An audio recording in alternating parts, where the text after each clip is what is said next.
Good evening, everyone. Welcome to Piqued, a meetup for electronic music makers. Tonight, December 15th, we have a wonderful show to end 2021 with you. Tonight, we've got James Cigler, also known as James Drones or Jim Drones. If you saw him in the days of San Jose, he's now in Portland, Oregon, raising, I believe, 3 kids, and he's got a wonderful product for us, which he's released last year, called Patch the Card Game, a great inspirational card game to help you design when you don't have enough. Sometimes you're not inspired, and is very much like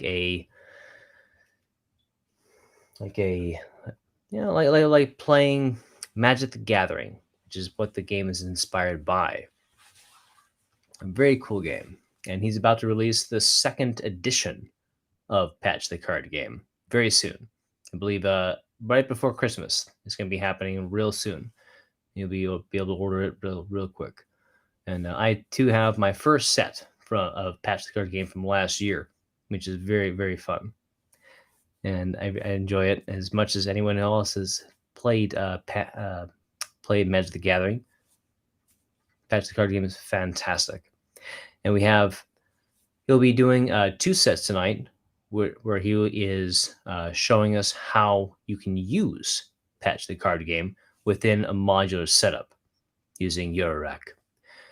And then we also have our friend Jay, who is presenting how to use his new MIDI application called Midinous, a really phenomenal piece of software that you can use within a DAW, but you can also use without a DAW at the same time, which we're really looking forward to seeing how he can demonstrate how you can use it simultaneously.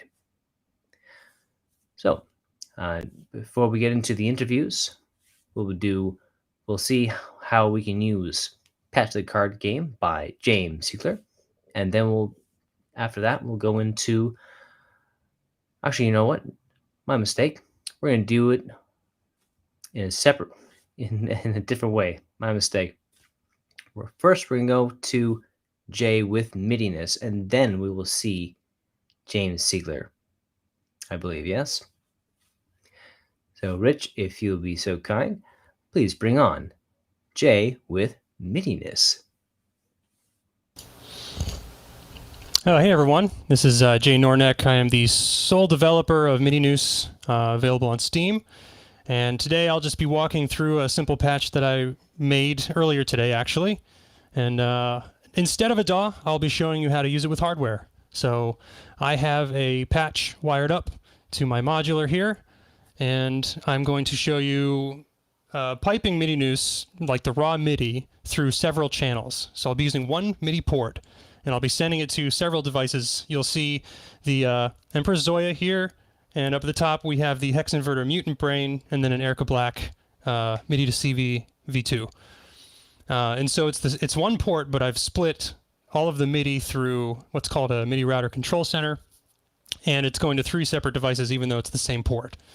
So I'll show you how to use Midinous, and then I'll go into the patch that I created, and we'll just have some fun. I don't mind interruptions. If you have questions, I am more than happy to answer them during this demo, but I'll just be showing you some basic features, and I'll just start tinkering now. So this is the main interface of Midinous. It's a grid-based nonlinear sequencer, and essentially it works by you placing these nodes or points on the grid, and you can place multiple points, and I'm just using the left click button here. And the main function is that you link these up however you wish, and then you set one to be the start, and then you can play something. So right now I'm playing something through channel 1, but I have things wired up through channel 3. So let's take a listen to that. And give me just a second, make sure everything's piping through okay. Okay, 1 second. I forgot to open up a software of mine.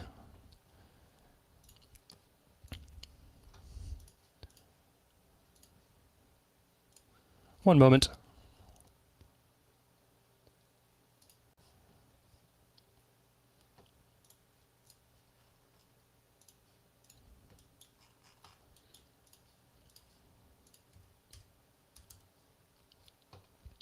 What would a stream be without technical difficulties?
Jay, can you tell us a little bit about how you started developing Midinous?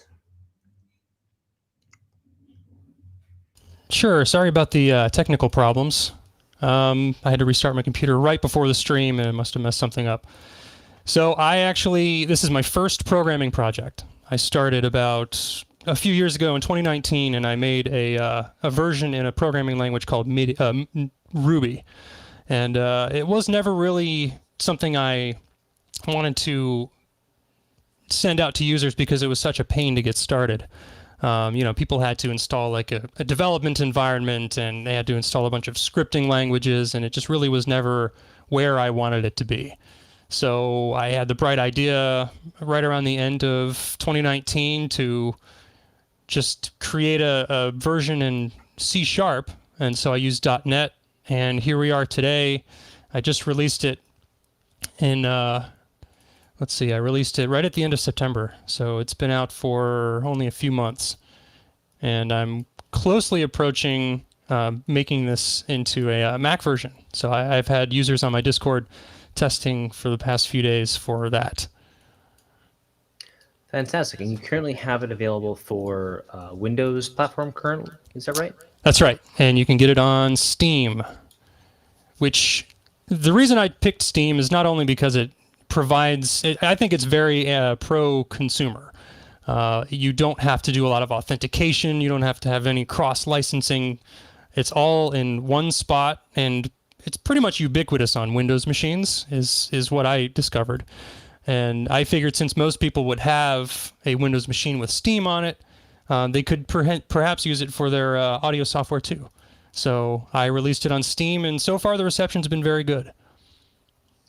On it, they could perhaps use it for their audio. That's fantastic, Jay. Great to hear. And we've actually got a great question from Frank Martin, who asks, can you transpose from C# to C? Extremely difficult in code, very easy in Midinous. That's very good to hear.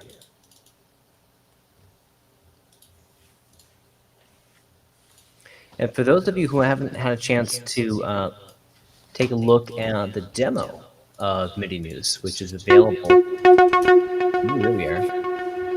Available. It's actually a really, really fantastic piece of software that I personally have not had a chance to try out, but I've watched the video on it, the demo on your YouTube channel, and it looks really intuitive.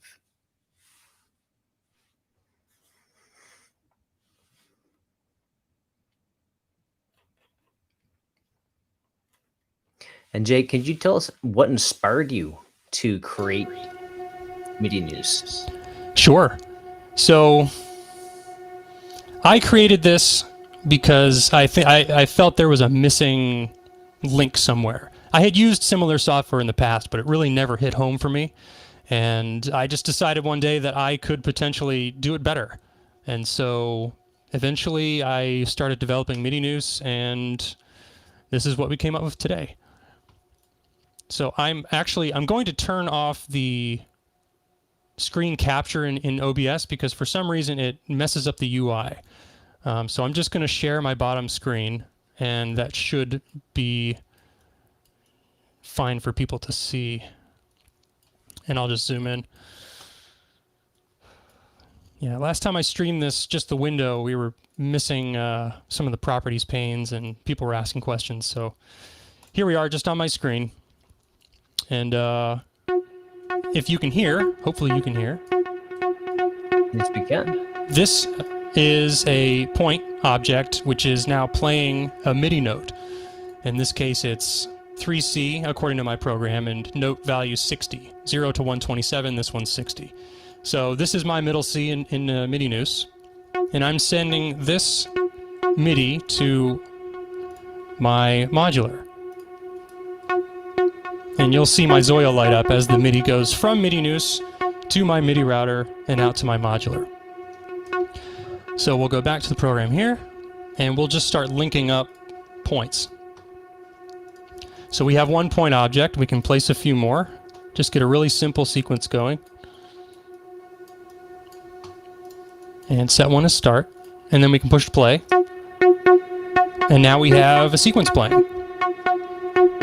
And the beauty of Midinous, in my opinion, is that it's nonlinear. It doesn't have to be just this, we'll just make it 4-4. It doesn't have to be this very repetitive 4-4 thing. We can have branching paths. So if we design this path over here and send this note off to this one, well, now we have a separate path. And obviously, just middle C is very boring, so why don't we spice this up a little bit.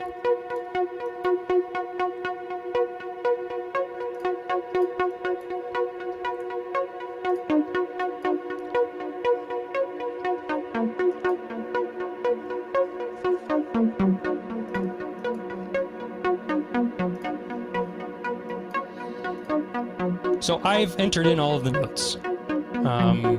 And we can view the note names by just clicking the note names option.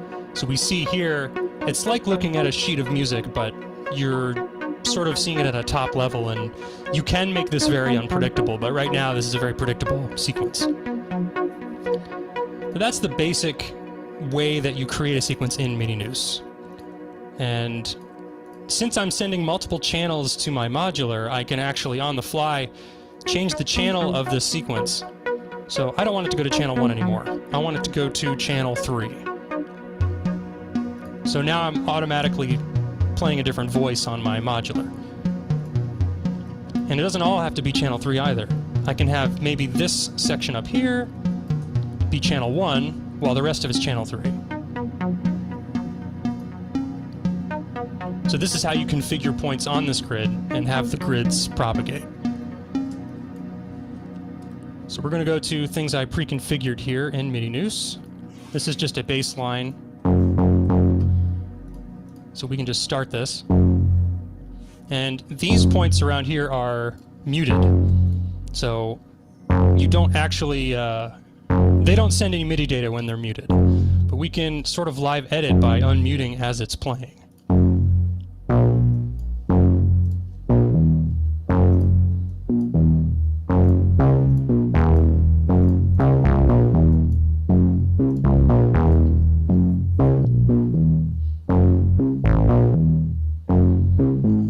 This note doesn't actually play the same note every time. So what I'm doing here is using relative values, relative changes as the signals propagate. And so you'll see over here on the relative changes pane, it says note 4, but it can either go up or down based on this button here.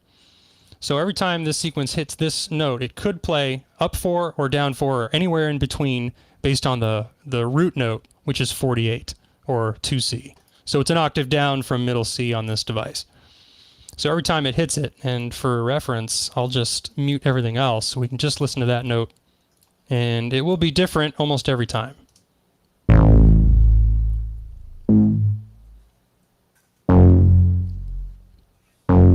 And you'll notice also that what's playing is in a scale. It's not just random. And that's because I've set the document scale up here to pentatonic minor. And I can set the root note and the mode. There's many, many different modes you can choose from. Right now, it's very easy to make something sound nice when you use pentatonic anything. So I just picked pentatonic minor for this demonstration.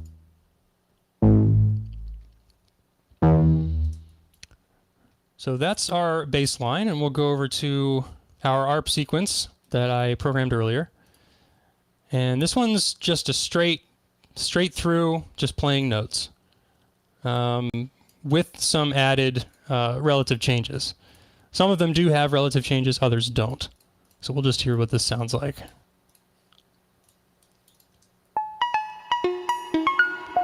So what I'm doing here is not only modifying the relative note, but I'm also modifying velocity by a value as well. And on my modular, I have in terms of CV capabilities, I have velocity going into the mutant brain, and velocity is affecting several characteristics of this voice. And the reverb in the background, it's just a DSP 128 from like the 80s I have in my rack. It sounds amazing. That's like my end of chain reverb usually. So we can use the CV differences from velocity and affect voices on a modular, just like you would any other parameter in a DAW, for example, like a DAW's mod matrix.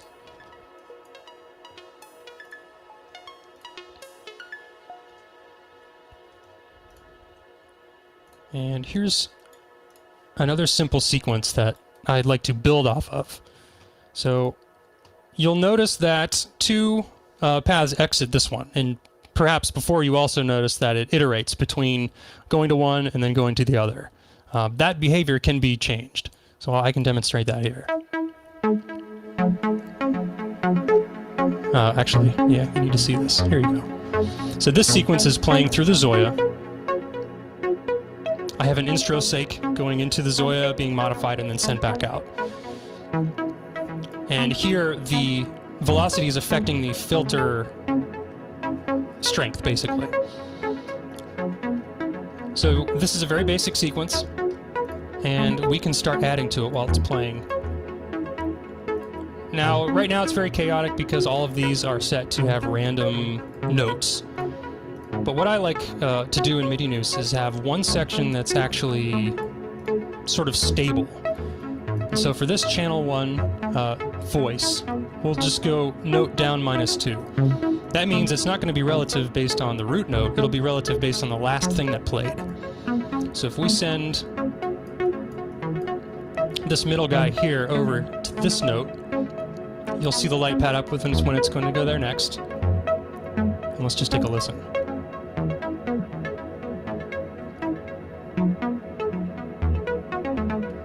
So from this root note, it's going -2, -2, -2, and then it's ending up at another root note. So you have that controlled chaos that you can get in Midinous. What's more, you don't always have to go round robin. There's also another point type called random. It will choose one of those at random to go to.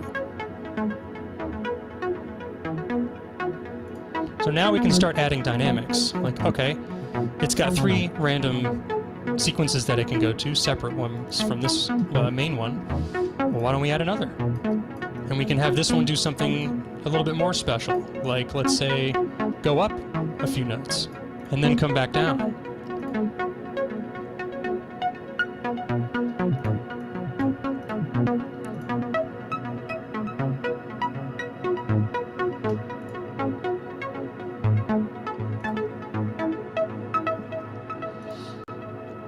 That's a basic sequence structure that can get very complex very quickly.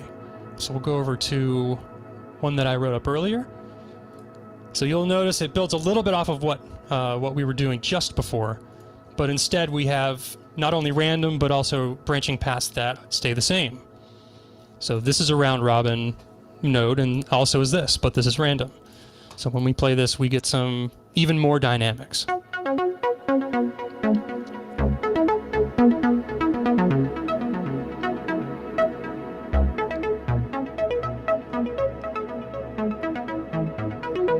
Again, we can change the voice on the fly.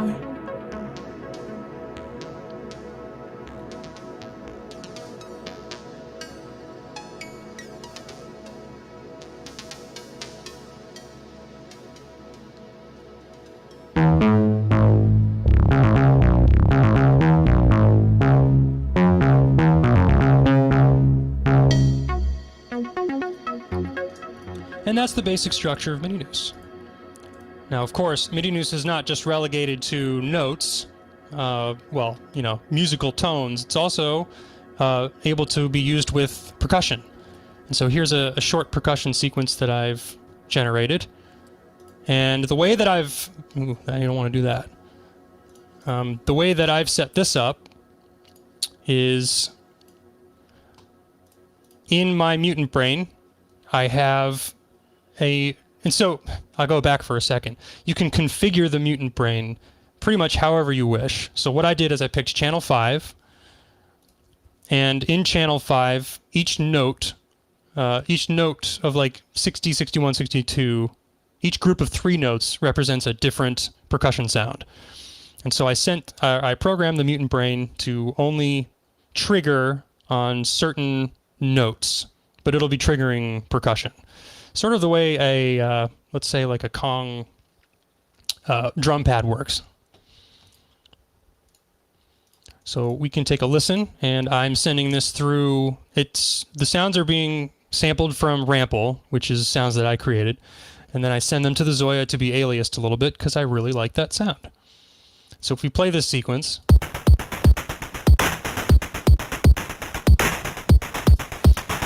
and for reference, I colored each different sound just so that it's easier to see and also hear at the same time. And we can start combining things like bass, our bass channel, with our drum channel.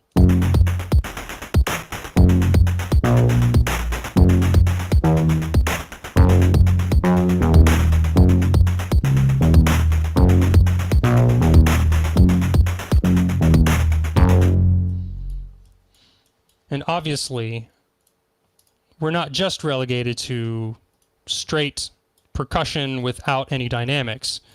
And so the final thing you can do is have a generative percussion. Let me just mute this string here. So this is just an example. It's kind of messy, but it does get the job done if that's what you're looking for.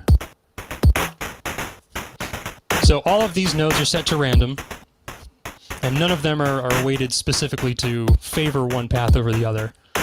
And you've got one one bass kick, one snare, and the rest are percussion, like hi-hats.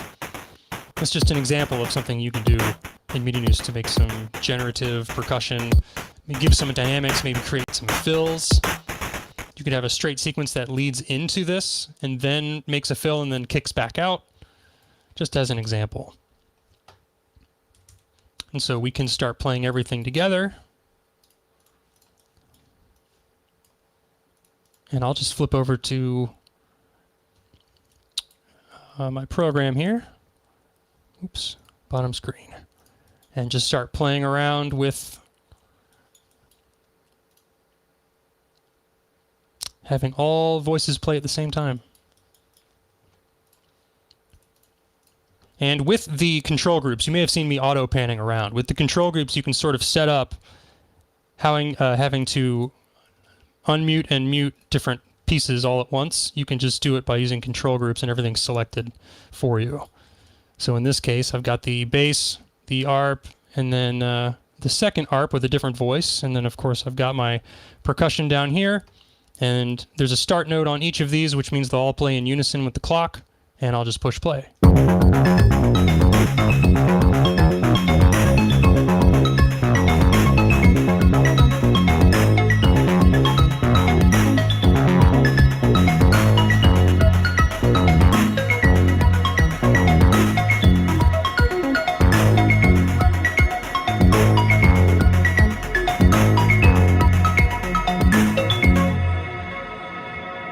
And that's your basic run-through of Midinous.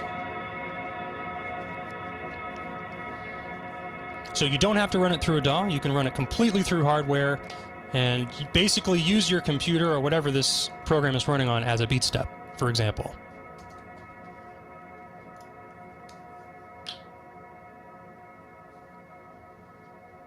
Jay, we've got a question from Mike. Can you do two voices at once? Two voices on once on the same, I'm assuming they mean on the same point object, and that is no. But what you can do is copy a sequence and then set that as a different channel, and then you've got yourself the same sequence playing, but you can set that as a different voice.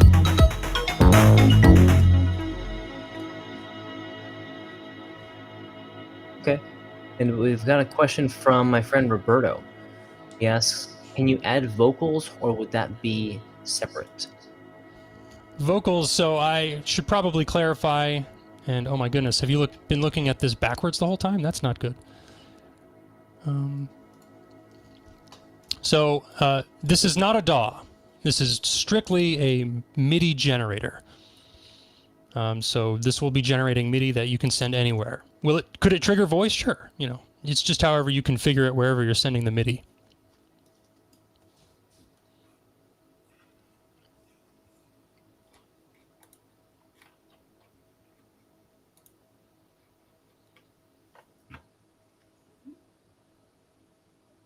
Jay, this is amazing.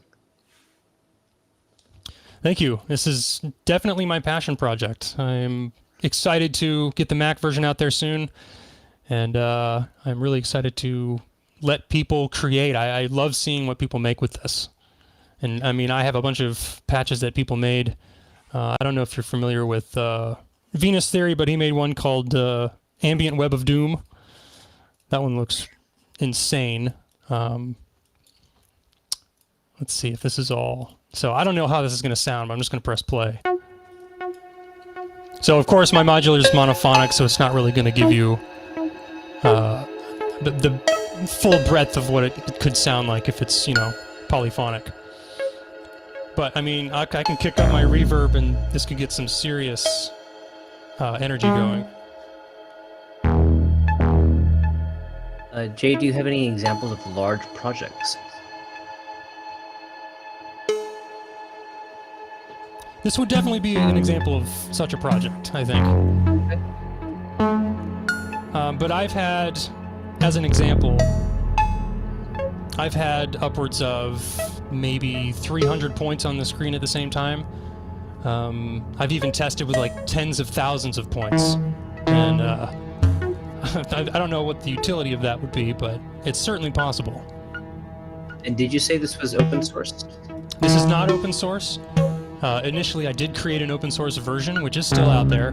It's just kind of a pain in the butt to get running, so I created this very much better version for users, basically. I mean, this is like, you download it and it runs. For the open source version, it's kind of a headache. Okay. Our friend Electric Kitchen was asking if it was open source, so thank you for letting us know.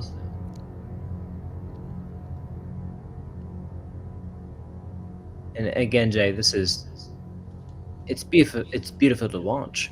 Yeah. And I'm really looking forward to trying it. I actually have a few projects that are really interesting to look at. Let's see. Here.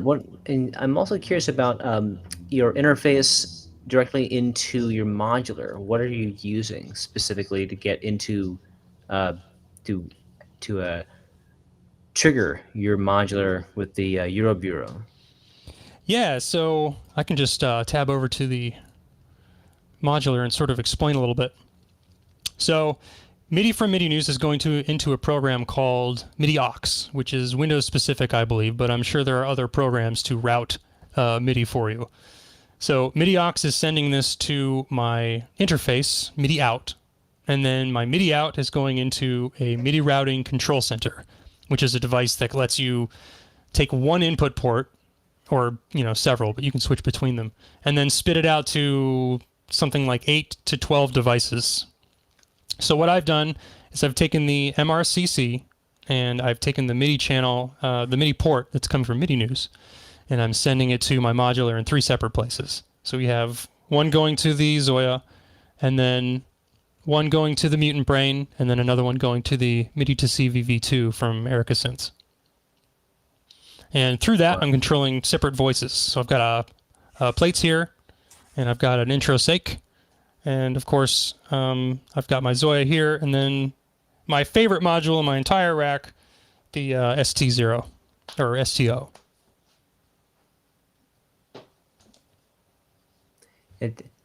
Jay, why is the STO your favorite? I think it makes super fat bass noises, and I just love sending it into the WMD Carbon, and you can get some seriously gnarly bass sounds in it. I love it so much. Fantastic. That's so cool, man. You're not even using that WMD sequencer over there. Oh, yeah. So actually, I wanted to point out that I'm not using it at all because I'm using Midinous, but this just adds even more because Midinous sends its own MIDI clock. And so you can send the MIDI clock to your modular and have it just control everything. So I could have several more gates triggered from this. I have a Volterra, which means I can control even more CV if I'm sending more voices to the modular. Yeah, I had the I don't own one, but I had the experience of playing with one of those sequencers with my friend Stevie Synth over here in the Bay Area, and he and I got to jam a couple weeks ago, and he's got one of those WMD sequencers. Yeah. The what's the name of that one? Metron. Metron. Oh, they're really amazing. Anyone who knows anything about music theory, that's an amazing sequencer that has an amazing, like it's so in depth on what you can control in that big HP module. Yeah, Metron is pretty much the heart. When I'm not using Midinous, like if I'm doing a live whatever, Metron is the control center. I mean, you've got 16 different gate channels, and you can have up to, I think, 4 Volterras lined up in sequence. I only have one in my rack. And then, of course, you have things called variations, and then you have compose mode for your Volterra. I mean, it's excellent. People who are sequencing either long or short or on the fly, it doubles just as much as a performance sequencer as it does just a normal sequencer for your rack. So definitely recommend that module for sure. Yeah, as do I. It's really, I was very impressed with what's my friend Stevie Synth taught me on what you can do with that. It's really impressive. And Jay, I want to thank you again for showing us Midinous. Is it Midinous? Is that right? Midinous, yeah, noose as in goose. Midinous as in goose. That's a great way to remember that. Thank you. Thank you. Yeah, and let's get on to our next performer, Jay, if you don't mind, and we'll come back to you later on during the Q&A session. We'll get some more questions going about Midinous. And let's go on over to James Cigler. Hello, James. We cannot hear you. We can see you there. Oh, now we can hear you. Okay. How's it going? Good. How are you? Good. Excellent. So, I think we're about to be impressed by some of your videos that you've prepared for us tonight. Yes, I hope so. Yeah, so I wanted to do a little improv, and I wasn't sure the kids would be asleep in time, so I pre-recorded it earlier. The rig behind me is still set up, but yeah, I hope you guys enjoy, and looking forward to taking questions and stuff in the Q&A session. Excellent. Rich, go ahead and run the back-to-back James Cigler segments we have, and we'll take some Q&A afterwards. We'll see you guys in a little bit. Hi, everyone. Thank you for tuning in. My name is James Cigler. I've always wanted to do a performance where I patched from scratch, and I never really had the courage to do it. So I thought, tonight's the night. Let's do it. And I'll use one of my copies of Patch the Card Game here to give me the courage and help me through it. So without further ado, let's just get to it. Hope you enjoy. Picking up abstraction here. See what we're working with. Use only half of your modules chosen at random. All right. Let's do the old coin flip. I'll skip the precision adder. Telharmonic. Heads. Keep it. DPO. Nope. Tails. Not keeping it. Optimix number 1. Keeping it. Optimix number 2. Keeping it. Maths number 1. Nope. Here we go. Maths number 2. Oh, no maths for this patch. Wogglebug. Nope. Random step? Yeah, all right. And the oct? Nope. QPAS? Oh, Renee? Oh, man. Tempe? All right, we got Tempe. Mimeophone. All right, we got the Mimeophone. All right, so big ones, no QPAS, no Wogglebug, no maths. Yikes. Let's get to it.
I think that does it.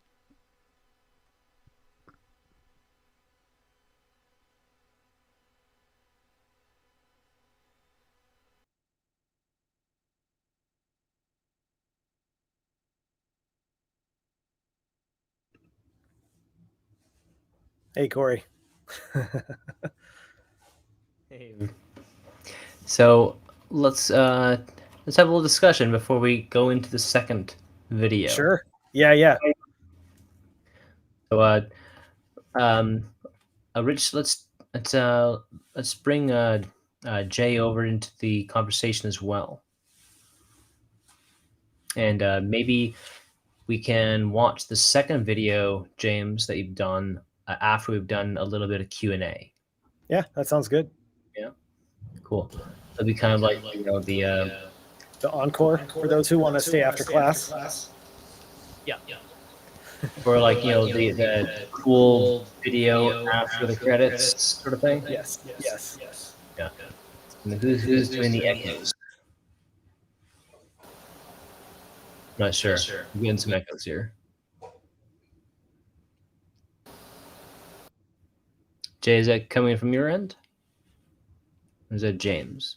I'm not sure. I don't think it should be me. I put headphones on, so hopefully no echo. Okay. Hopefully it's not me. All right, we'll see. Jay, how you doing over there? Doing pretty well. Can you hear me? Yeah, we can hear you. All right, I think we got some. I think we're doing okay on the audio. Sounds good, Rich. Yes. Echo. Okay, good. Excellent. All right, let's go into some Q&A about all this. So again, I want to say thank you, Jay, and thank you, James, for coming on to Piqued tonight on December 15th, closing out 2021 with us. It's a real treat to have you both on, and this turned out to be kind of a makers developers episode, which was not anticipated, but just kind of worked out that way. And I think it's turned out really well. We've had a great response from the audience watching tonight on what we've seen today. I think a lot of people were very impressed, Jay, with Midinous. It's something that was unexpected from everybody, and I should tell you that I didn't know about Midinous until I saw you post about it on what was it, on Discord. I can't remember the name of the Discord I saw it on, but I'm sure you probably know which one I'm talking about. Unfortunately, I tend to spam, so it could have been several. I'm in Ben Jordan's Discord. I'm in Voltage in Maine. I'm in the Deep End with Venus Theory. I'm also in Synfera's Discord. It's Synfera. I saw in Synfera. Yeah. That's the one. Awesome. Yeah, it seems to appeal pretty well to the ambient community. I mean, it actually pairs very well with ambient music. It's really cool. We've got a great response from a lot of people watching tonight.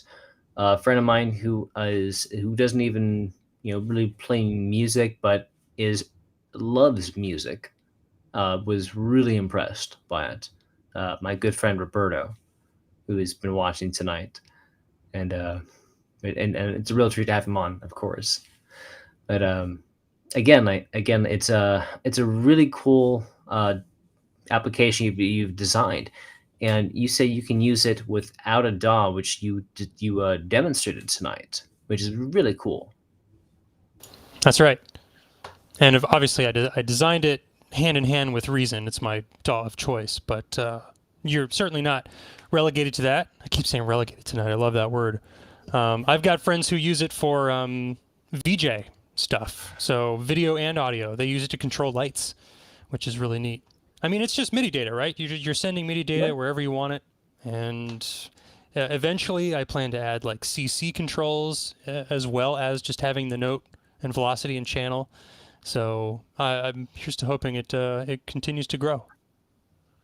That's so cool. And tell us about, Jay, what's the development in terms of of launching.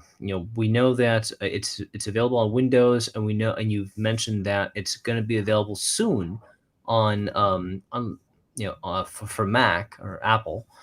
And what's the long-term goal for you? Long-term goal would be Linux as well. Basically, the three main desktop platforms you can get today and use. I have yet to decide whether I'm going to move to the mobile platform. That would probably take a completely different approach and completely different code base. Not impossible. I could still use C#, which I programmed it in. So I could still use C#, but it would be a different code base. So it would be a complex change. But right now I can click build, and both Mac and Windows have pretty much the same files. So it really expedites the release process. So I think for now, just the desktop platforms, and maybe in the future, if I get enough funding, perhaps I can move to mobile as well. And Jay, how could the community help you fund your program? Well, I don't have a Patreon or anything. Really just enough is people that are interested in it buying the program. That's really all that's necessary. Right now, I don't need any donations. Like I said, I don't have a Patreon or anything like that. I think just for now, buying the program, if you're interested in it, is good enough. And I would absolutely just have people that really enjoy the program use it, give their feedback. Always willing to listen to feedback and suggestions, either through email or my Discord, and just have the users drive development as much as I drive development, because that's how you make something that's usable for everybody. So I take every single word of feedback that I get and I use it to drive my own development. Okay, fantastic. So you've heard it from the developer, everyone. If you like what you saw tonight with what Jay did with Midinous, from the developer, buy the program, and we can continue his dream of developing it for other platforms and possibly for mobile application, which would be fantastic. I'm a huge proponent, Jay, on doing anything I can just on my phone.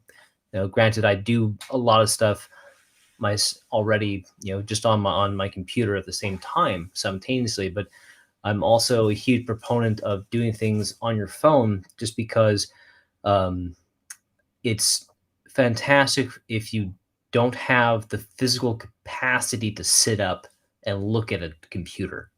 It's really great if you are not physically able to sit up, to be able to lay in bed, if you are, if you are so declined to, and be able to continue to produce music. Yeah, and that's just to bring it back to a modular environment real quick. The Zoya, that's why I love the Zoya so much. You can take it out and put it in its desktop enclosure and make music on the go. Anywhere, really. Just bring a battery pack with you and you can make a composition on the fly. So I agree, the mobile capabilities of this are really interesting to me. It doesn't create its own sound other than just like simple tones right now. There could be, if it is on a mobile platform, maybe there's another opportunity to add some kind of basic synthesis to it, or maybe piping it to something else that's running at the same time. I don't know how all of that works, to be honest with you, but it sounds like an interesting environment for sure. And it's in my mind, just not currently on the roadmap. Okay, very good. So let's jump over to James Cigler. James, thanks again for coming out tonight, and Yeah, absolutely. virtually. Thanks for having me. Virtually, I should say. Thanks for coming out and hanging out with us. I'm glad you were able to get the kids to bed and join us tonight. And tell us a little bit more about Patch the Card Game. I know you've got version 2 in lieu, and tell us about the development. Well, the idea I first had, I guess it's probably almost 3 years ago now. It was something I kind of wanted for myself, to get me out of the kind of like patching habits and ruts. I had kind of like a larger system by that time, and I kind of was just doing the same things a lot. I had less and less time to sit down, and I just sort of felt like I'm not getting better at this instrument like I should be. What's a way I could practice? And it started out as just kind of like notes in a notebook, and then it kind of turned into flashcards that were these sort of meta patch ideas, like clock your sequencer with the envelopes end of cycle, or just sort of things like that. And the more I did it, I was like, well, okay, I did that. If I do it again, I end up doing the same thing. I need something that's kind of pushes me in a more generalized way. And it kind of steamrolled from there. And then I kind of realized I maybe had an idea that other people would like too. And then once I decided, like, I'm going to try and make this, that's when the kind of like really trying to design it kicked in, and starting to think about other people more so than just myself using it. And it was really fun. I'd never designed certainly a game before, but every kind of decision I made as I would think through the process of how someone would want to use this, I would kind of create these design principles. Like, it needed to be very flexible. There needed to be more than just one way to play it. It needed to have really high replayability. Like, every time you play it, I would like it to feel different and the outcome to be different, and what you would learn playing it be different. And it just sort of, it was really fun to see this thing kind of evolve. As I'd make one of these decisions, new ideas would pop up as a result. And ultimately it kind of became, okay, I'll have a couple card types. They do different things. There's a lot of influence from Magic the Gathering. I played that a lot when I was younger. So the design of that kind of really open-ended game with a lot of interactions, there's a lot of influence there. And then just a lot of play testing. So just kind of taking the idea, putting it on a card, and just using it to make sure that it didn't suck. I guess it was fun and it was challenging, and it kind of did what I was hoping it would do. And then when it finally came time for the art, I'm not a very good visual artist, and I knew I wasn't going to be able to do it justice. It's like, if I'm going to really do this, I want it to look good. And I've known Nathan Moody for a number of years, and we just had dinner, and I was like, hey, I have this idea. And I laid it out, and I was like, do you want to do graphics for it? And he's like, yeah, let's do it. And we just had a couple conversations about, I wanted it to have a graphical element. And I originally was thinking like a couple icons, so he'd only have to design a few. I'd kind of written the words in like a language, like a common lexicon. So, and he's like, no, I think I could do 25 unique icons. I was like, all right, if you think you can do it, awesome. And he just really knocked it out of the park. Like, some of these concepts he was able to like really succinctly put in a little graphic. We talked about the kind of overall look, that it shouldn't be like too stylized, but it should have like a nice look. Everyone's kind of got, a different aesthetic for their modular, or just in general. So I was like, I didn't want it to look too futuristic. I didn't want it to look too plain, like just not black and white Helvetica or something. Like, it should have some style, but not too much. And he just nailed it. So we only had a couple back and forths on a few things, but it's the first things he sent me, looked awesome. I mean, even like, the card back with the patch knot, the colored corners. It's very Celtic. It is. Yeah, it's funny. And we didn't really talk about that. I mean, I really liked it. We definitely wanted to use a cable, and kind of have those references, and that sort of like background knot is in there too, if you can kind of see, more of like almost like a watermark. So yeah, and then same with the box. Nathan did the box and everything too. And Yes. yeah, so it was fun. It was a very like organic process. And I've just been really, really happy that the feedback I've gotten from people, that what they're getting from the game is exactly what I'd hoped. Like, that was the design intent worked out, and that's what I'm really the most pleased about. So walk us through a little bit about some of these wonderful what's going on between. So there's green, red, and blue. There's three in volume 1. There's 3 card types. There's abstractions, which you can kind of think of as like a framework. They're kind of like limitations in a way. but not strictly limitations. So the one in that first video was use only half of your modules chosen at random. And when I designed this, I kind of wanted to leave the choice method up to the player. So I liked just pointing at each module and flipping a coin, and that was the decision maker. So the general idea is you create your patch around this kind of rule or this framework, the abstraction. And an important design aspect for me was you could play it in multiple different ways. So you can use one abstraction, you could use multiple, and obviously you get a lot more challenge using two at once. This would be use half your modules, and then this one is triggers or gates or your audio source. So combining those two obviously gets a little more challenging. The other two card types are progressions, which are the green, and disruptions. And these are generally kind of like things, progressions evolve the patch. They're usually parameter adjustments, knob adjustments. They might be patching new connections, whereas disruptions are kind of the reverse. They might be more extreme parameter changes, or they're unpatching modules or connections. So the basic way to play that I came up with was you start with an abstraction, and that's going to be your abstraction for the session. And then at some interval, either like when you need a little bit of inspiration or like a little kick to the patch, or sometimes just like every 5 minutes, you draw from the pile of progression and disruption cards shuffled together, and then follow that that instruction.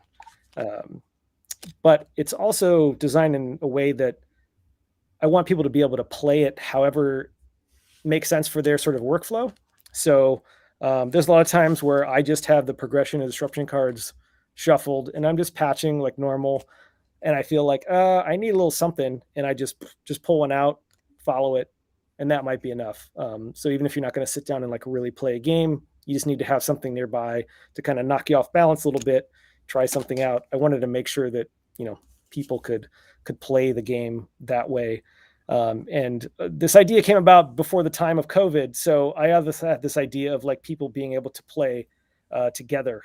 So sharing an abstraction and cards, or even like each having a deck of cards or a hand of cards, being able to like play a disruption or a progression on themselves or the other person and make them do some action and get a little bit more game-like. So I'm hoping one day, we can get back to that, where people can hang out at synth meets in person and play this game. And volume 2 is due on my doorstep in days. I have a test pressing here, and it adds, in addition to just more abstraction and a few more progression and disruption cards, a new card type called an interaction, which just kind of changes the flow of the game a bit. For example, this one is remove the last played card for the game. So if you're cycling through cards, or you replay the last card, roll dice, play that many cards, or draw that many cards but play only one. The idea behind these is you might see some of the same cards repeatedly, the same process or change being applied multiple times. It kind of makes the game a little bit more dynamic, and each play of the game very different, even with the same set of cards. So kind of expanding on that replayability factor. Wow. James, you really thought this out. So yeah, it was definitely like a lot of thinking. That was a lot of thinking, and then taking the idea and then playing it, and then finding out if it was good or not, and maybe just tweaking it and then playing it again, and so on and so forth. in conjunction with your inspiration, with a slight inspiration, I should say, with from Magic the Gathering, is there any type of combinations where you can do some type of inversion or something like that? Does that make any sense? Yeah, I mean, a large part of the abstraction idea was that they could be combined. And also one of the design principles was that when I was designing the instructions on the card, that the way that they're written, they may not have the same effect every time. So it's always like choose an input, choose an output, choose a module, and not like take your filter and do something. Or I mean, there's a few that say change the clock rate, and that might be the most specific it gets to a control or something.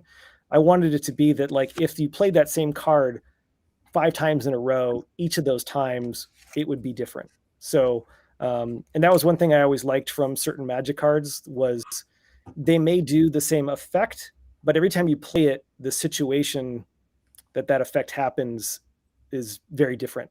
Like in one situation, it might like destroy a creature. In another one, it might do something totally different. So they end up being really flexible, but you're comfortable with that one card.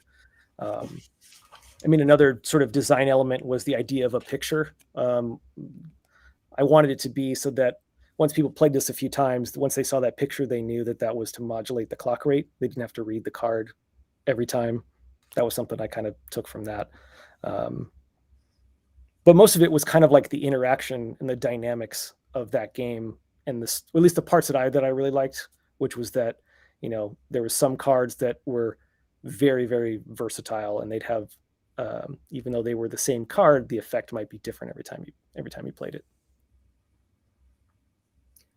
Very cool, man. This is this is really great stuff. Thank you. Yeah, thank you. To Mike's question, not at the moment. Mainly just for dealers, so dealers can kind of get a volume discount above like 25 units or anything like that. I tried to keep the price as low as I could, because I'm not printing like gigantic quantities. The cost for printing it isn't super low. So, and I did try and I spent a long time trying to find like a good card stock. So this is like casino card quality stock.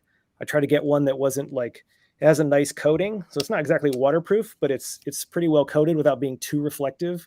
I always have a lot of problems with overhead lights. So I was like, oh, that's too shiny when the light's over your head. And they should wear pretty well over time.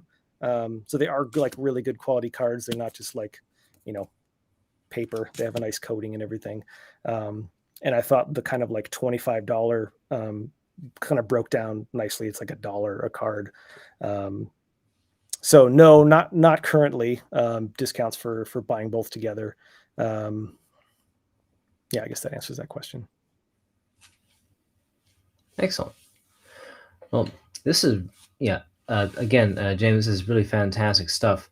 I've got my whole deck set out right here. Just, I've got everything kind of set out just so I can, grab cards as we discuss. And it's really fantastic, the amount of time you've taken into designing what each card represents. And the fact that the fact that you have them color coded really makes a big difference. It's, as you've designed it for on the go patching, you can grab a card out of your deck, say like you've got them, set up like this, and then you grab it from the deck. That's it. That's what it is. That's what you're gonna do, and it's great. With this one is the progression tune VCOs to a chord, right? So that's what you're gonna do, and it's great because then the next one could just be abstraction. Use no modulation, only your hands, right? That's a favorite. It's fantastic. I really like the amount of thought you've put into each card. Each one is completely different and but again, like each one within their color coordinations has designations, and it reflects very much. Thanks. Yeah. Again, when we sort of, when I was testing it and kind of designing these, became clear that there was kind of like two types of cards. This sort of like abstraction, the kind of rule, the framework, the limitation, whatever you want to call it. And then these kind of cards that were more action oriented, telling you sort of somewhat specifically what to do. And then as I was kind of putting all those together, I kind of realized there was sort of two categories within that. There was kind of like, the more negative quality, unpatching things, kind of setting settings to extremes where it's going to be like a large disruption, is where the name came from. And then the other one, which was the opposite, they were sort of more subtle, or they were adding to the patch more than taking away. And the logical sort of inversion name of disruption was progression. So again, it was sort of one of these examples where, like, as I was designing it, these things started to kind of answer themselves or just sort of become self-apparent, and it was just a matter of like harnessing and going like, that seems like a good idea. Let's run with that and see how it goes. And that was really just a lot of it, which is sort of like idea, test it, bad, start from the beginning, good, go forward. Wow, that's really cool, man. There's a fella here by the name of Lamel Williams who just had a comment saying 30 years ago, I made my own oblique strategies cards, being fairly certain that I'd never, ever see the real ones. Now, Lamel, that sounds really interesting. I would be happy to hear more about the card game you designed 30 years ago. That sounds really neat. That oblique strategies was actually like, there was a little bit of, I don't want to say inspiration, but kind of like the sort of powerful thing about the oblique strategies is there's a ton of interpretation to, what they say. And when I was trying to apply that to my own practicing and trying to grow as a modular synthesis, I found that it was like, well, the problem for me is my interpretation, right? Like my choices are what are keeping me in ruts. Me kind of making the same choice, either consciously or subconsciously, is kind of the problem. So what I wanted to make was something that like literally made the choice for me, that there was little interpretation. I just had to, there's still some, I didn't want it to be like super, super hard lined. But there was kind of like, I liked that idea a lot. And my problem was I needed something more specific and less open to my interpretation, because I felt like it was my interpretation that was kind of holding me back from finding these kind of like, not even just new sounds, but new ways of using the module. Like I started my modular in 2006, but there's still a ton of modules where I just go like, well, that says trigger on the input, so I put triggers into it, even though like you could probably put anything into it, or usually it's like a gate input, where it's like that might accept any signal. So there was still these things where it's just sort of like, oh, but that knob says this, or even like that knob has these tick marks, so my OCD is going to want to put the pointer on the tick mark and not just like set it to whatever. So it was those kind of things that really started the idea. Again, it was initially just for myself to kind of create this thing to help me grow, as a modular synthesis, I guess, just to get better at this instrument. And James, you started. Tell me a little bit about how you started out performing. I think I've heard some of your music under the name of Jim Drones. Yeah, and I can't remember who called me that, but that's what that. I had a fascination with the sort of the Jim Jones cult that happened like before I was born by a couple of years, but and the kind of tie in there was interesting. So that was almost more of like a concept album plus name. But with the modular, I first started performing shortly before that. It's Synth Meets, and then in San Jose, Danny Kim was putting on a regular series under the banner Binary Society, which is now open source. And that was where I started to perform a lot more. It was just a very freeing experience with the modular. I mean, I grew up playing in bands, and I kind of, when switching to electronic music and sort of producing on my own, there was this sense of like, there was no collaborator, and that was always a little hard, but the modular really felt like a collaborator. And there was a level of like, it's not doing necessarily what I intend, or there's surprises. And then I could feed off that. And then that kind of morphed into more of like, well, there's a patch and I don't know what I'm going to play. I have a loose idea, but I'm going to improvise it. And the one thing I'd seen like several other people do and be really good at was this, patching from scratch. Just stand up there, complete blank patch, and it's like a full improvisation. And I never quite had the courage for that. So when you talked to me about doing sort of a performance with the cards, I thought like, oh, now's the time to to try that, because I mean, I would be doing that at home, testing these cards, but never as a performance, thinking about it as like a performance. So that part was really fun for me tonight. Well, fantastic. I'm glad to hear that. And that was originally my idea was to have you and Nathan Moody playing together, which I thought would be great to have the two of you working simultaneously, basically playing the game off of each other. Off each other, But yeah. it didn't work out, but that's okay. We know that Nathan's got some stuff going on, and it's great to know that he was very much involved with the design, and he did a fantastic job. He really design. did. And he was an awesome partner. I mean, even just like cleaning up my terrible verbiage on some of the things. He had a real knack for keeping it short and sweet. Including several of the cards. I tried to keep the instructions and the words as short as possible, but there were some that were just a little too long, and he just worked some magic, just choosing the right words and still keeping it consistent, using consistent language and verbiage. And yeah, and especially like all these icons. There's actually one of my favorites. Where's my volume 2 pile of the new cards? I'm totally happy to leak this one. I had no idea how he was going to do the icon, and I wasn't even going to try to like suggest anything because I had no idea. But this one is unpatch everything except the least interesting part of your patch, which was when I found like really awesome when I had the idea and I started testing it. And this is the icon he came up with. And to me, it was just brilliant. Like it's very recognizable. It's simple. It uses kind of a design language of these three slashes through the cable to talk about a disconnect, but this sleepy part is of course the least interesting part. So things like that were just really awesome, and just straight from Nathan's brain. There was no kind of like leading him there. It was just like, do your thing. Did an amazing job. And I'm not sure how this would have turned out without him. He was the first person I thought of, and I was just super stoked that he liked the idea and was willing to go for it.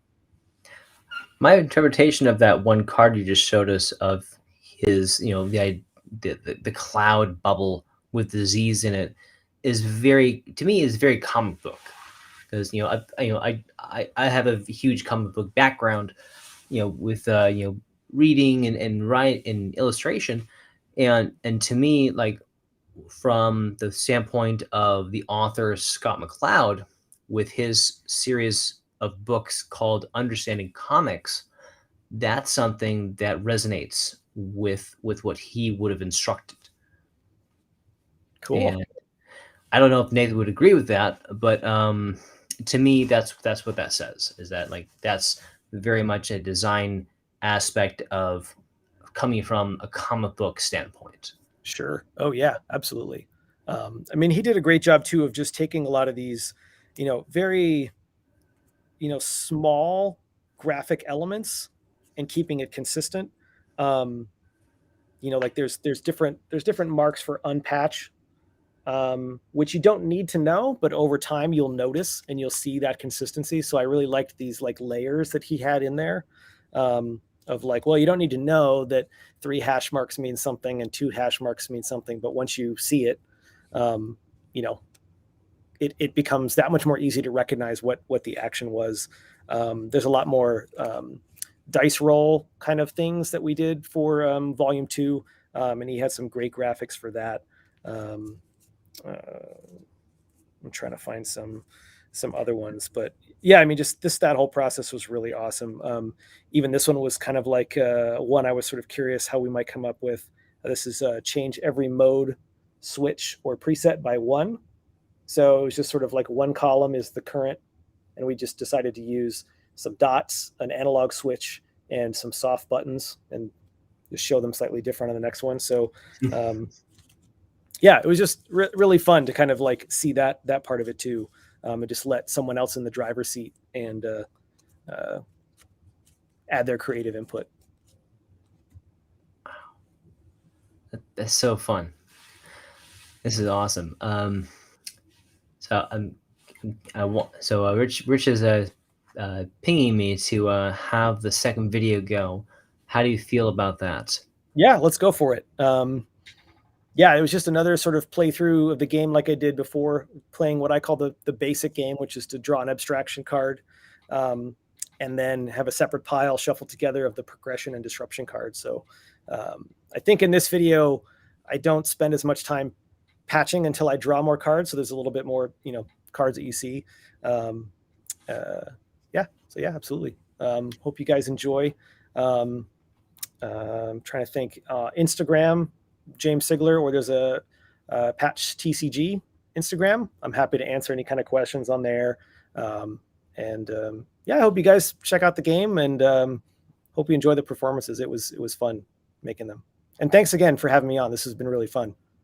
Absolutely. So we're gonna run it, and it'll run a little past 9 p.m. But if you guys want to stay on for a little bit afterwards, we'll check with you guys after the video, and have a little chat afterwards before we sign off. How about that? That sounds good. Cool. Jay, what do you think? Yeah, I'm all set. Let's do it. Okay. We'll see you guys in a little bit. Rich, go ahead. Okay, that was a little too much fun. Let's do another one. Let's grab a new abstraction here. Oh, this is a favorite. Triggers are your audio source. Let's do it.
I think that does it.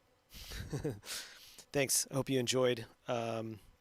Getting to do this for the first time on the fly with the game was really fun, actually, and really challenging. And I'm really glad I decided to do it that way rather than just try and give some kind of demo some other way. Hope you guys enjoyed it too. Thanks for watching.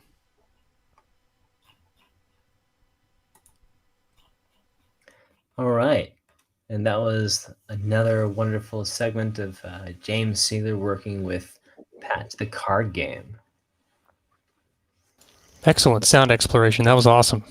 Thanks. Yeah, like I said, that was really fun. Some of those things I'd never actually done before, even in all those, playthroughs of Patch that I've done. I mean, I try to do it with this larger system as much as possible. When I designed the game, I kind of designed around like a 208 HP. That sort of felt like what an average, like if you just averaged all Eurorack users, that can you kind of, fit around that. But yeah, it's surprising every time I play, like, I pick up something new, which was again kind of like the most rewarding thing, because that was the whole point of designing the thing was that that learning through the process and not focusing on the final product, not worrying about like the recording, the layering of tracks, like the album. It's just sit down, you're gonna play, and you can kind of remove yourself from the focus is on the process, I guess, is really the main thing. And to me, the cards help do that, because that's what you're doing. You're interacting with process more than thinking about the product, if that makes sense. Yes. And again, James, it was fantastic to watch, the man who created the game play the game. That's actually one thing that I didn't start thinking about until I started working on Volume 2, but or at least consciously. But I definitely, when I was designing the game, it wasn't so much that the more you play this, the better you get at the game. The better you get at the instrument. So like, I don't feel like I'm particularly good at playing the game more than anybody else, but I do feel like I'm really good with playing my system, or like the modules that I know really well now. So that was kind of a part of it too, was like, it was less about getting good at the game. If you're putting in your hours, you're putting in your hours with the modular through the game, and you're not putting in your hours at the game. So that's a part of it too that was important to me, that this is a tool to get better at the synthesizer, not something to get better at. The game is not something you try and get better at. Of course, yes, as you've explained, that patch the card game is a way to rethink your patch and give you some different dynamics into patching that you may not have thought of. Yeah, exactly. And gives you more longevity into the modules that you already have. And then that's my perspective, I would say. Yeah, no, that's totally accurate. Ooh, night mode.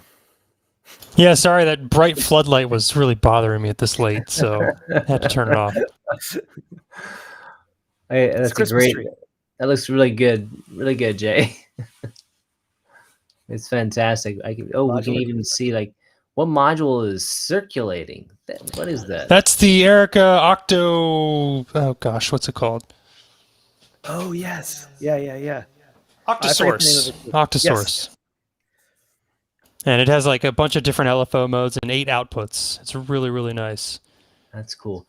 Jay, tell us, are there any other developments besides what you have designed already for Midinous?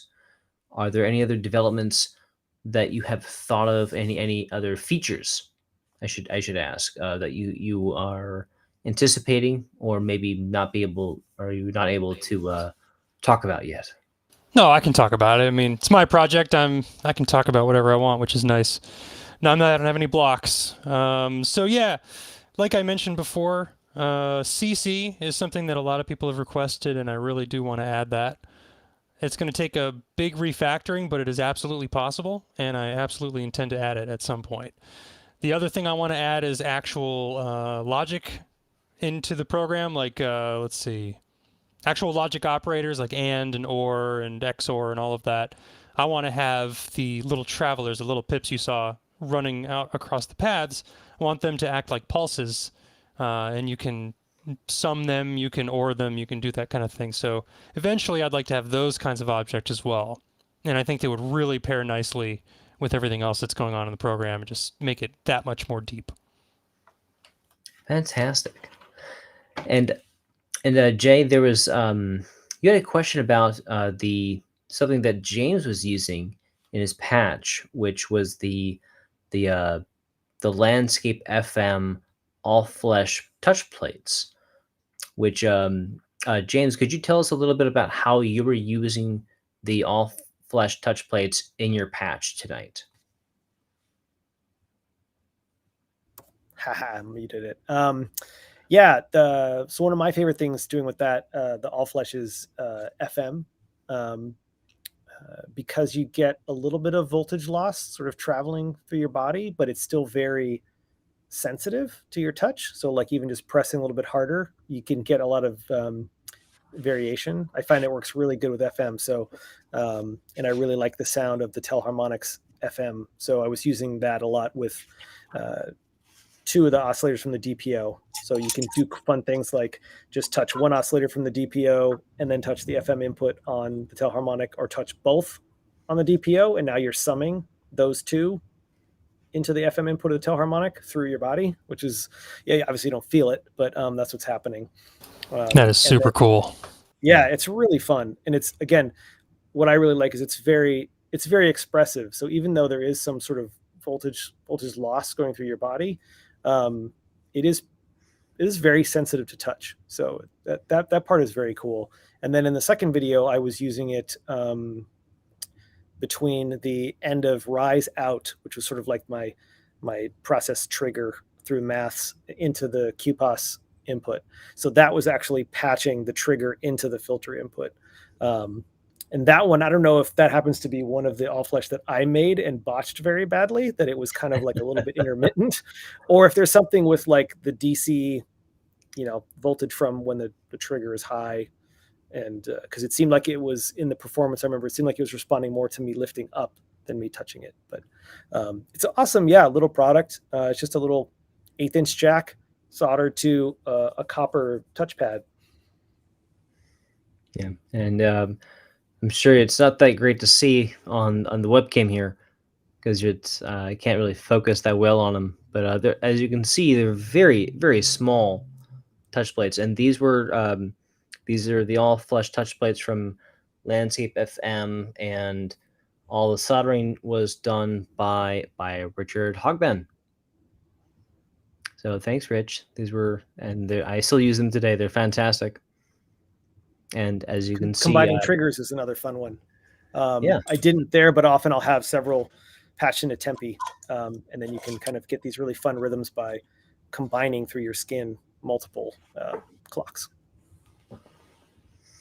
Yeah, and James, I agree that they're a really wonderful tool, and to incorporate yourself into the patch a little bit more, because as you said, you're using your body as the patch cable to go from one plate to the next, so you can have them connected, and you just put your one hand over like that, or you can even have, if your skiffs are a little too far apart, you can have them out. You can have yourself out like this, and it'll still work.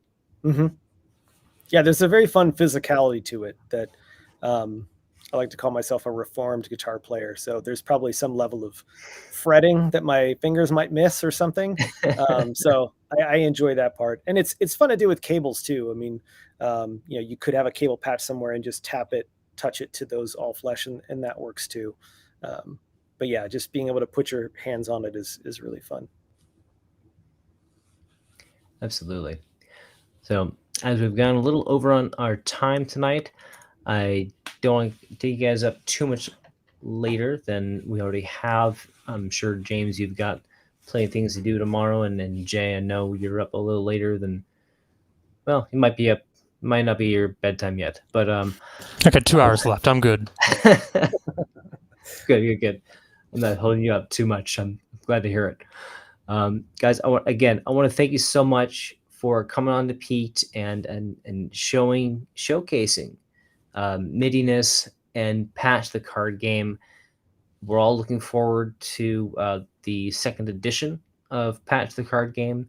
Well, and I know a lot of people are looking forward to playing around with Midinous and experimenting with it. Now that we have a broader audience that are eager to experiment with Midinous, and that Midinous is coming to a Mac near you, and in possibly Linux in the future too, which is a very exciting thing and great development. And maybe someday, Jay, will see Midinous on mobile device.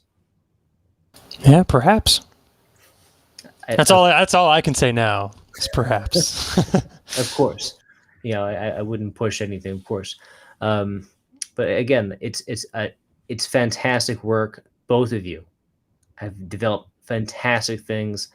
I'm always excited to see the development from different people, the perspectives and genius that comes out of everybody individually and collective as well. When people collaborate and come together, as James, I would say you and Nathan Moody came together, and he was the design aspect to the genius of your card game, which is again like a great idea that you have been able to bring into the world.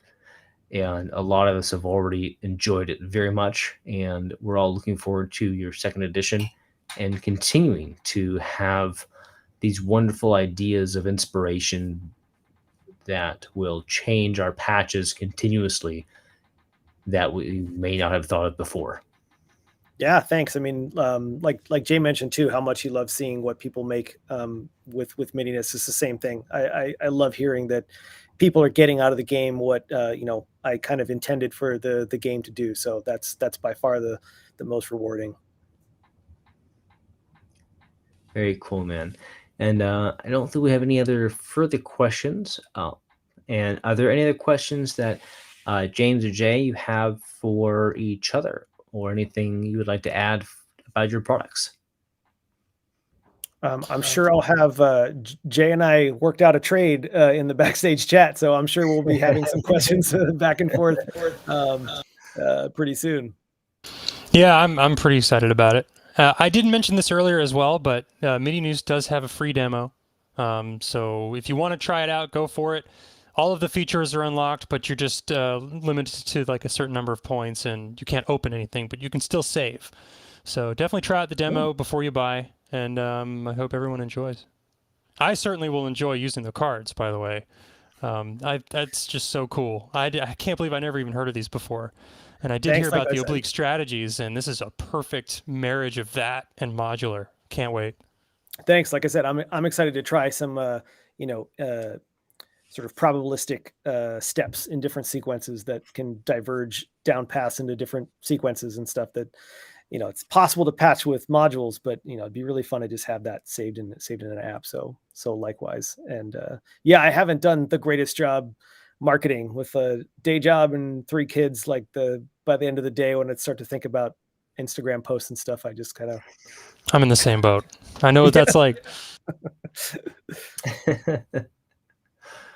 Oh man, this is great.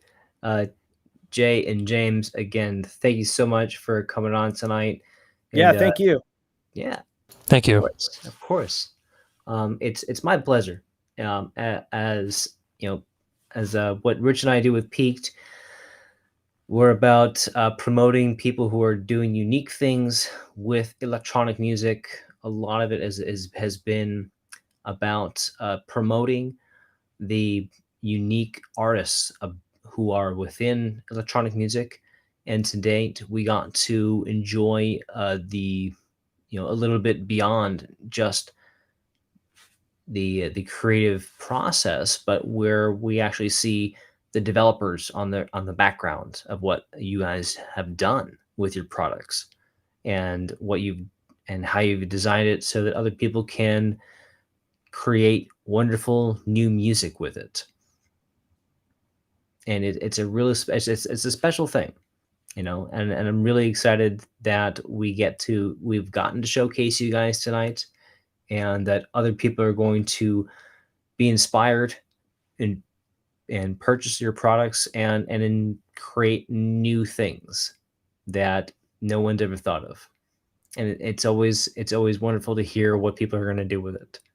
So, of course, as someone who is always looking for more inspiration and enjoying the technologies out there, I will be using it myself, and I'm looking forward to doing that a little bit further on with Midinous when that gets into the platform that I'm comfortable with, and then of course I'll be using Patch the Card Game continuously, as I've been a fan of it since you first put the first edition out. I think last year, was that Yeah. James? Yep. Yeah. Almost to the date. I think it was Yeah. December 17th. Pretty amazing, man. And then I've had it almost ever since. Awesome. I've had it, yeah, almost a year now. It's been a fun little, wonderful card game where, again, it's just kind of more like a game of solitaire lately there, which I think most people have been. But I think that I really hope that there will be some people in the future who will be able to use Patch the Card Game, as a collective uh, inspiration, kind of like Magic the Gathering, where you get together and you play with your friends, and you can play, and you'll maybe have, like, your own systems virtually. You're playing with each other, with your friends online, or maybe some people will be able to get together, in a small space, and or outside, maybe on a chess table or something like that, and be able to play the card game and simultaneously in person. And maybe that's something that people will maybe make videos of in the future, and I think that would It be is pretty cool. It is really fun. That's actually my favorite way to play. And again, pre-COVID, I actually got some play testing in with other partners, and it was the best. It's fun, and it does kind of translate over Zoom. You kind of just need one person with a deck and kind of show everyone, we do this. But it's the same thing. That disconnect of not being there in person is there, but it works. And yeah, anyone who has the deck, I really encourage to try and set up a play session with a couple people, because it is really fun. Excellent. Well, guys, I want to. It's about 9:21 p.m. Pacific Standard Time, and I want to say thank you again for coming on to Pete tonight. It was a great, great evening. The time really just did fly by. It's been between Jay with Midinous and James Cigler with Patch the Card Game. It's been this great creative builders, makers, development episode that we've done tonight, which was unanticipated, but it happened, and it turned out to be a really fun night, and I'm still excited about it. I work very early in the morning, and I don't think I'm gonna get any sleep tonight. I think I'm just gonna be patching or something, or just Awesome. dreaming about it. I think I'll be patching with Electric Sheep tonight. Very nice. James and Jay, thank you so much, and I want to say thanks again to Rich. You've been the best. You and I, man, we can't do this without each other. It's fantastic what we've been able to do over the past 2 years, and I'm really happy that 2021 has been able to continue on virtually, even though we don't have a space physically anymore. And we've been able to still connect with a lot of people, and we've been able to go beyond the Bay Area where we started in, and whereas we, as you can see tonight, James is you're in Oregon, and Jay, you're in North Carolina. Is that correct? Yep, right near Durham. Excellent. And this is a great example of how not just Pete, but many other shows have been are who are that are virtual are able to branch out all over the place. And it's a great connective tool, and we've been able to connect it to a lot of people over continental. It's amazing. And I'm still kind of surprised at how much we've been able to expand, even though I don't think our YouTube really represents that in terms of followers or subscribers, I should say. But yeah, that's okay, and it's still really fun. I'm always having a great time just being able to connect with everybody and seeing what you're all doing out there. I want to say thank you again. Jay or James, do you have any other ending comments before we sign off tonight? No. Thanks for Yeah. Thanks for the opportunity. This was great. And like James was saying, we're not really great marketers of our own products, but this kind of stuff, I love doing this. And that slow build, pulling people in who are really actually wanting to adopt it rather than just throwing it out in front of anyone that will watch it or see it. I think there's something real there. And the people that are using our products, I think they really, really enjoy it. And that's great to see. Yeah, same here. Excellent. Well, Jay and James, thank you very much again tonight. And Richard, of course, this has been Piqued number 28. The day is December 15th, 2021. It's been a little over 2 years since we started doing this. And we will continue on in January of 2022. And we'll see you all then. Until then, please stay home and stay safe. And good night. Thanks, everybody. Cheers. Thanks, Rich.